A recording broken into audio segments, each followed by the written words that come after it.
عوام کی ضرورتوں کو پورا کرنے کا نام ہے۔ اذا اراد اللہ بعبدہ خیرا یصرف حوائج الناس الیہ، جب اللہ تعالیٰ اپنے بندے کے ساتھ خیر کا ارادہ فرماتا ہے تو لوگوں کی ضرورت نہیں۔ آپ نے مجھے اسلام کے لیے ووٹ دیا ہے، تھانے کے لیے تھوڑا ہی دیا ہے۔ آپ نے تو مجھے اسلام کے لیے ووٹ دیا ہے، نوکری کے لیے تھوڑا ہی دیا ہے۔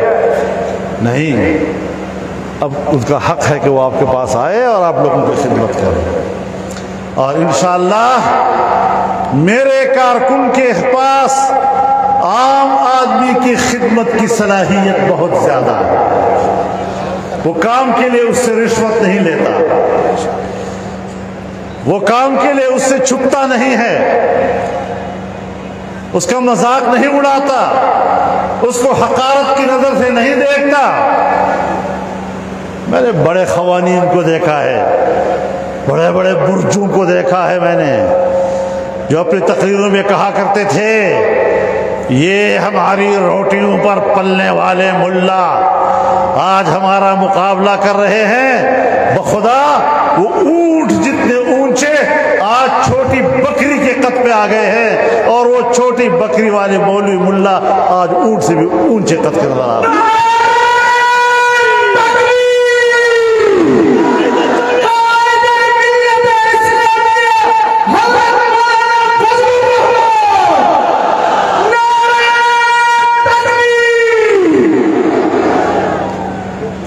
میرے محترم دوستو، یہ نظریاتی ایک مقابلہ ہے، ہم نے یہ راستہ اختیار کیا ہے، پبلک کے پاس جاتے ہیں، پبلک کو ووٹ کا حق ملنا چاہیے، اس کو یہ حق دینے میں مشکلات نہ پیدا کی جائیں۔ اور ایک چیز اور ہے جس کی بنیاد پر وہ ووٹ لیتے ہیں، پیسے کی بنیاد پر۔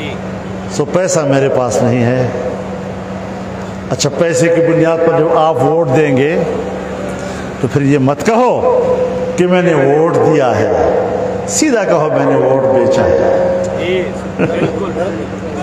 ووٹ دینے والی بات نہ کرو، پھر یہ تو عزت والی بات ہے، پھر سیدھا کہو میں نے ووٹ بیچا ہے۔ کیوں ووٹ بیچا جاتا ہے؟ اس لیے کہ ہم عام آدمی کی ضرورت پورا نہیں کرتے، ہم اس کو غریب رکھتے ہیں، محتاج رکھتے ہیں، اور جب ووٹ کا وقت آتا ہے تو اس کی غربت کا ناجائز فائدہ اٹھاتے ہیں۔ اور جمعیت علماء اسلام کا یہ عقیدہ ہے کہ پاکستان ایک مملکت ہے، ایک صحیح سلامت اور مستحکم عمارت کی طرح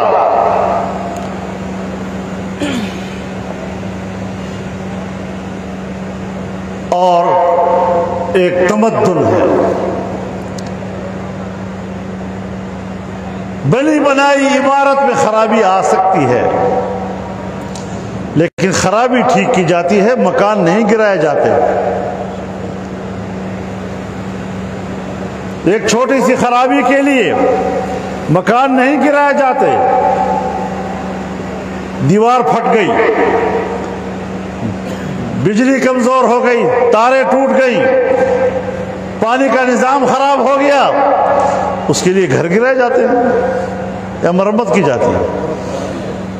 تو پاکستان ایک مستحکم ملک ہے، ایک اسٹیبلش اسٹیٹ ہے۔ خرابیاں بہت ہوں گی، لیکن ہم نے فیصلہ کیا کہ ہم ان خرابیوں کی طرف توجہ دیں، ہم ملک کو گرانا نہیں چاہتے۔ لیکن یاد رکھیں، پھر ہم اتنے سادہ مولوی بھی نہیں ہیں کہ جو ملک کو گرانے کے لیے آتے ہیں ان کو بھی نہ پہچان سکیں۔ جو ملک کو گرانے کے ایجنڈے پہ آتے ہیں ان کو ہم پہچانتے ہیں، اور یہ بھی پہچانتے ہیں کہ کس کے لیے ملک کو گرا رہے ہیں، کس ایجنڈے کے تحت گرا رہے ہیں۔ پھر یہ پاکستان کسی کے باپ کی جاگیر نہیں ہے، یہ جتنا کسی اور کا ہے اتنا ہی میرا بھی ہے، اور میں اپنے وطن عزیز کی حفاظت اور اس کے بقا و تحفظ کے لیے ہر قوت سے ٹکر لینے کی کوشش کروں گا۔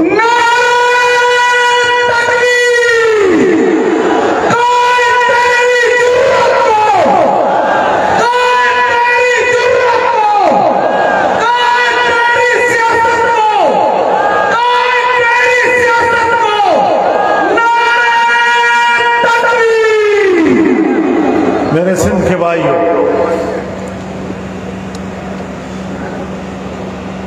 میں آپ کو سلام پیش کرتا ہوں۔ عمران خان کی وہ حکومت کہ جو ایک بیرونی ایجنڈے کے تحت آئی تھی، اس کو اٹھا کر باہر پھینکنے میں جو کردار آپ نے ادا کیا ہے، اسے تاریخ بھلا نہیں سکے گی۔ ابھی کہتے ہیں کمیشن بناؤ، کمیشن بنائیں گے، لیکن اس بات پر نہیں کہ تمہیں باہر کی کون سی قوت نے اقتدار سے نکالا، یہودیوں نے نہیں، ہندوستان کے لوگوں نے بھی تمہیں پیسہ دیا ہے۔ امریکہ سے بھی جو پیسہ تمہیں ملا ہے، وہ پیسہ بھی تمہیں یہودیوں نے دیا ہے۔ اور اب فارن فنڈنگ کیس کے لیے روز عدالت پہ جاتے ہیں، نہ سنا جائے، نہ سنا جائے۔ کیوں نہ سنا جائے بھائی؟ اب تک ایک ایک کو جیل میں ڈالتے رہے۔ تم نواز شریف سے زیادہ مقدس ہو؟ تم شہباز شریف سے زیادہ مقدس ہو کہ وہ تو جیلوں میں رہے احتساب کے نام پہ، اور جب تیری باری آ گئی تو روزانہ کورٹ پہ جاتے ہیں، جی مجھے نہ سنایا جائے، مجھ سے نہ سنا جائے، میرے فلانا کیس نہ سنایا جائے۔ کرپشن اور پاکستان کی تاریخ میں جن حکمرانوں نے 70 سال تک قرضے لیے تھے، اس کی حد وہ نہیں ہے جو تم نے 4 سال میں قرضے لیا اور پاکستان کو قرضوں کے بوجھ تلے ڈال دیا۔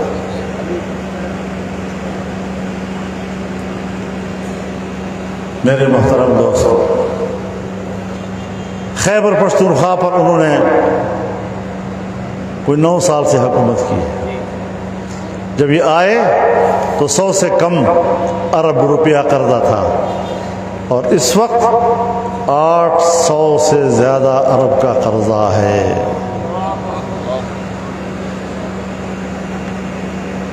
اور پھر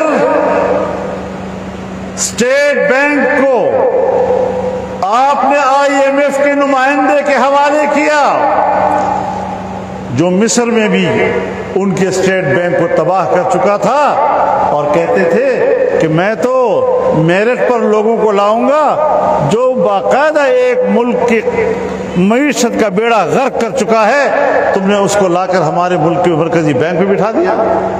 نتیجہ کیا نکلا ہے کہ ہم نے وہ بینک IMF کے حوالے کر دیا۔ تم نے معاہدے کیے، اور معاہدے جن شرائط پر کیے،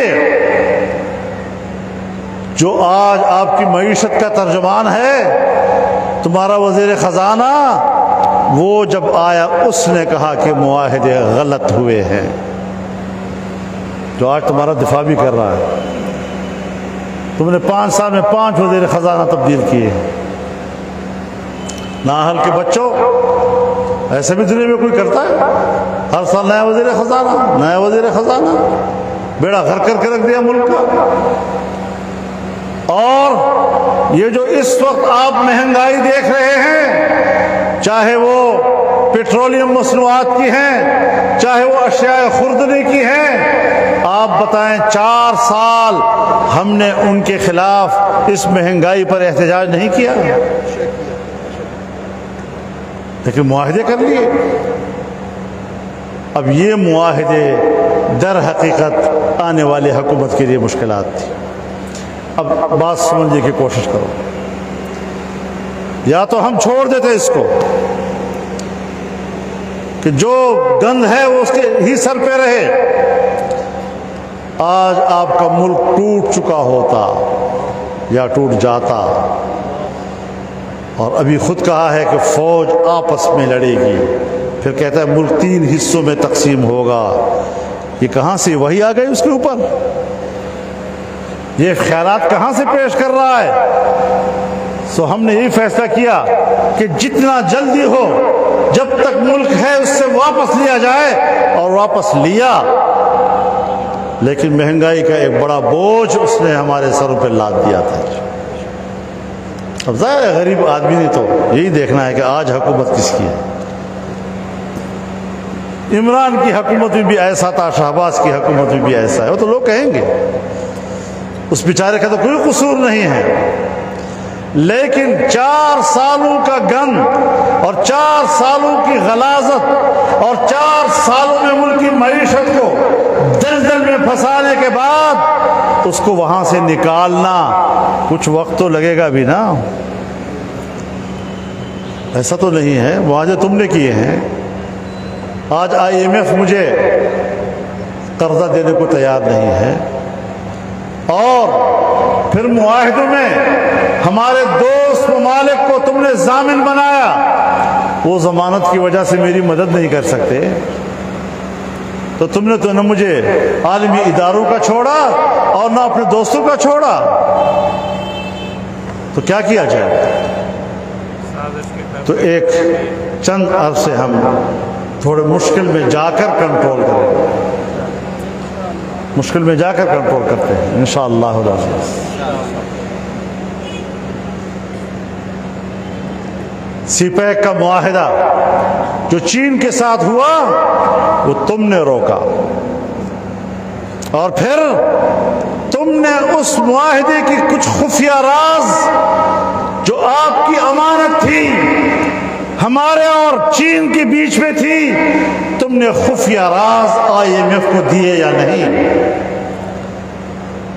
جس سے ہمارے ملک کی معیشت پر زبردست دھچکا لگا ہے۔ آج وہ سارے ممالک پاکستان کے ساتھ تعاون کرنے کو دوبارہ تیار ہو گئے، لیکن مشکل سے نکلنے کے لیے وقت تو چاہیے۔ تو یہ کبھی آہ لب پہ مچل گئی، کبھی اشک آنکھ سے ڈھل گئے، یہ تمہارے غم کے چراغ ہیں، کبھی بجھ گئے کبھی جل گئے، یہ تمہارے غم کے چراغ ہیں،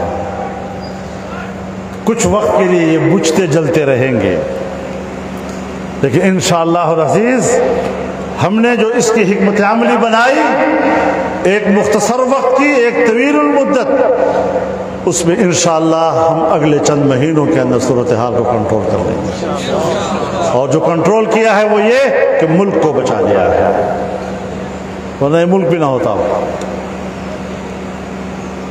تو انشاءاللہ العزیز چیلنج قبول کرنا، ورنہ ذمہ داری مت لو، ٹھیک ہے اچھی بات چاہیے، ذمہ داری بھی نہیں ہے کسی اور پہ، ملک بھی تباہ ہو رہا ہے، ہم نے چیلنج سمجھ کر قبول کیا ہے اس صورتحال۔ ہمیں ان دقتوں کا پتہ تھا اور معاہدہ بھی کیا، اور جاتے جاتے اس نے پھر بارودی سرنگیں بھی ہمارے لیے بچھا لی، وہ جو 10-10 روپے کی قیمتیں کم کر دی نا، اور کم وقت 10-10 روپے کم کر کے تم کل جا رہے ہو، اور بین الاقوامی معاہدے اس کے خلاف تم نے کیے ہیں، تو معاہدے بھی تم کرتے ہو مہنگائی کے لیے، اور پھر جاتے جاتے لوگوں کو دکھانے کے لیے 10 روپے کم بھی کر دیتے ہو، تاکہ اگلی حکومت جب بوجھ آئے تو لوگ اگلی حکومت کو گالیاں دیں اور مجھے کچھ نہ کہیں۔ تو ہم تمہیں جانتے ہیں، اتنی نہ بڑھا پاکی داماں کی حکایت،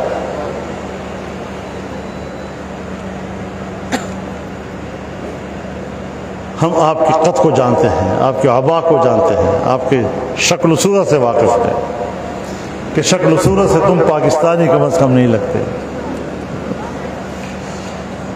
تو ایسی صورتحال میں انشاءاللہ حالات کا مقابلہ کریں گے۔